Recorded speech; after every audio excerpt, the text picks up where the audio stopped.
Hi, my name is Allison, and I'm a physical therapist. This is Nora. She's going to help me demonstrate some core exercises. Anytime you're training the core, it's always best to remember that the whole point of your core is to keep your body still while your arms and legs move. The first exercise that I'm going to teach you, Nora, is called a transverse abdominal tightening. Your transverse abdominals go across your body. They kind of fit you like a corset. They're not your six-pack sit-up abs, because who wants to get stronger there and look more hunched over, right? So the first exercise you're going to do is to engage those transverse abdominals.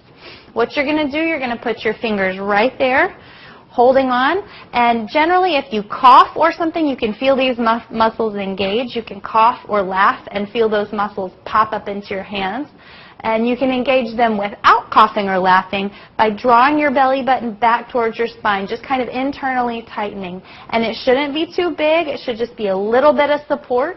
And you should be able to breathe naturally and do everything else while you're doing this muscle, contracting this muscle. So you're going to contract, hold for about 5 to 10 seconds. 10 seconds is the goal.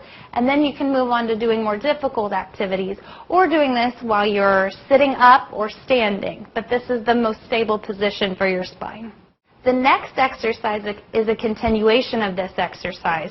So you've got your transverse abdominals engaged, they're tightened, and you're going to tuck that tailbone under just like a puppy dog got in trouble. So you flatten your back. Too much? Your whole body moves. No.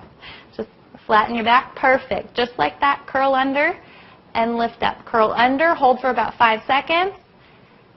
And then relax it and kind of arch your back. This should always be in a pain-free motion. Okay? If you tighten back too far and you feel a pain in your back, stop at that point. Don't go any further. Just tighten in that pain-free range. You can get stronger if you do it daily. The next exercise is a continuation of this. So you're going to tighten your abdominals, and your hands are just down by your side. You're still breathing naturally, and you're going to let your legs sway over to one side. And to bring them back up, you're using your right side oblique muscles to pull them back to center. And then you slowly control them over to the right side. And again, using those left-sided obliques to pull back to center. This one's very gentle. You should do it slowly, never fast, to where you're straining your back. And down to the side. And again, a pain-free motion is what we're looking for here. So if Nora can only go to there before she gets pain, that's all she does. If she can go further, then she can go further. The next exercise is called the single leg abdominal press. So Nora, you're going to take your hands and put them on your knees. So her abdominals are tight, they're engaged, and she's going to take this one hand, her right hand, and it's going to be pressing into the knee. You're not going to see very much movement here because they're pressing against each other.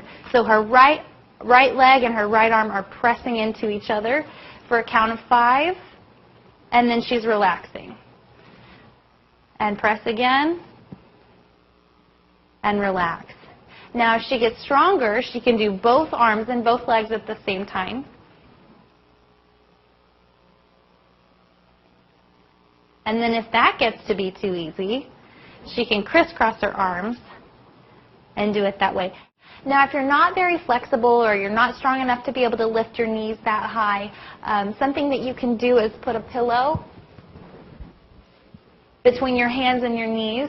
So that way she's able to reach without straining her neck or straining her back or hips to lift up her feet. And you can still do a pillow press instead of pressing into your legs.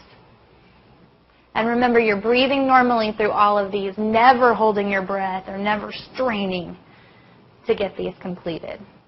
All right. This next exercise, you're going to have a little bit more movement. It's a little bit more advanced, but it's still very functional and very good to help you get in and out of bed even. This one's called a bridge.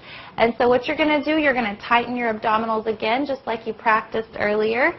You're going to squeeze your glutes, your back of your hip muscles, and lift up your hips. And I like how you're keeping everything in a nice straight line. Go back down nice and slow. And eventually you want to lift up high enough to achieve kind of a tabletop position, so lift a little higher and slowly go down. Good. Back up one more time and down.